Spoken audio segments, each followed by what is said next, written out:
పడిపోతే ఆగకు, లేచి మళ్ళీ పరిగెత్తడం నేర్చుకో. ఏమైనా కోల్పోతే బాధపడకు, మళ్ళీ కష్టపడి సాధించు. ఓటమి అంటే జీవితం అంతం కాదు, అదే గెలుపుకు అసలైన ఆరంభం. నీ లైఫ్లో మధ్యలో వచ్చి మధ్యలో పోయేది ఒక్క డబ్బు మాత్రమే. నీ వాళ్ళు అనుకున్నవారు నీలో ఊపిరి ఉన్నంత వరకు నీతోనే ఉంటారు. మనది అనుకుంటే ఎన్ని గొప్పలైనా చెప్తాము, మనది కాదు అనుకుంటే ఎన్ని నిందలైనా అవలీలగా వేస్తాం. ఇది మనిషికి ఉండే సహజ లక్షణం. నీ పెదవులపై రోజా పువ్వు లాంటి చిరునవ్వు నాట్యం చేస్తుంటే నిన్ను అందరూ ఇష్టపడతారు. ఎందుకంటే అనంతమైన దుఃఖాన్ని ఒక నవ్వు చంపేస్తుంది, భయంకరమైన మౌనాన్ని ఒక్క మాట తుడిచేస్తుంది. దగ్గరగా ఉంటే దూరపు సుఖం దగ్గరవుతుంది, దూరంగా ఉంటే దగ్గరి సుఖం దూరం అవుతుంది. ప్రయాణం సజావుగా సాగాలంటే తెలిసిన దారిలో వెళ్ళాలి, లేదా సరైన దారి తెలుసుకొని వెళ్ళాలి. ఎందుకంటే కాలానికి తగ్గట్టు దారులు మారుతుంటాయి కాబట్టి. 1-2 తప్పులు చేశారని ఎవరినీ అసహ్యించుకోవద్దు.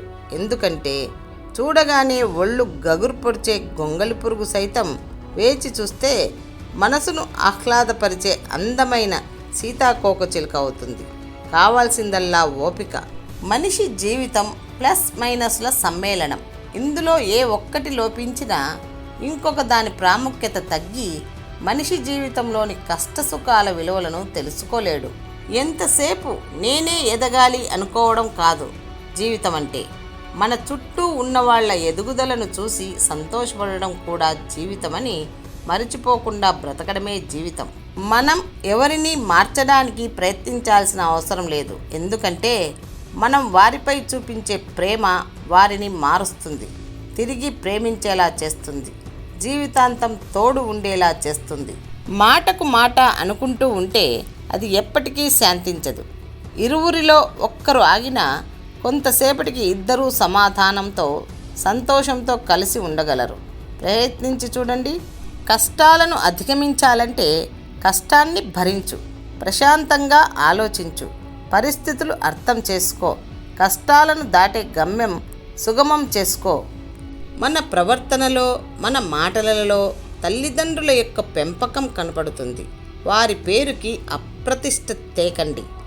మౌనం కూడా అర్థమయ్యే చోట మాటలతో పని లేదు, మాటలు అర్థం కాని చోట మౌనాన్ని మించింది లేదు. పొగడ్తలు మనిషి మనస్సుపై మెల్లిగా పనిచేసే విషం లాంటివి. వాటికి అలవాటు పడితే మనిషి అహంకారం కలిగి తనకు తానుగా పతనమవుతాడు. విల్లు వంగకుంటే బాణం కదలదు, ఒళ్ళు వంచకుంటే బ్రతుకు కదలదు. నమ్మకానికి వ్యక్తిత్వానికి మధ్య పోరాటమే జీవితం. రెండూ విలువైనవే. ఏది పోగొట్టుకున్నా తిరిగి పొందడం కష్టమే.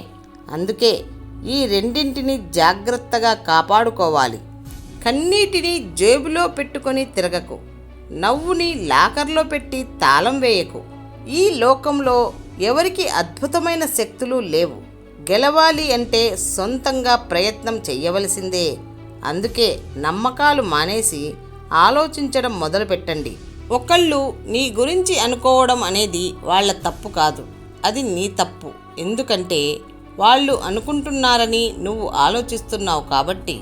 జీవితంలో అతి కష్టమైనది నిన్ను నువ్వు తెలుసుకోవడం, అతి తేలికైనది ఏమీ తెలియకుండా ఎదుటివాడికి సలహాలు ఇవ్వడం. పుట్టింట్లో బంధాలు అన్నీ వదులుకొని వచ్చిన అమ్మాయికి మీరు ఆస్తులు, అంతస్తులు, లగ్జరీ లైఫ్ ఇవ్వకపోయినా పర్లేదు, కానీ కాస్త ప్రేమను పంచితే చాలు, ఎంతో సంతోషపడుతుంది.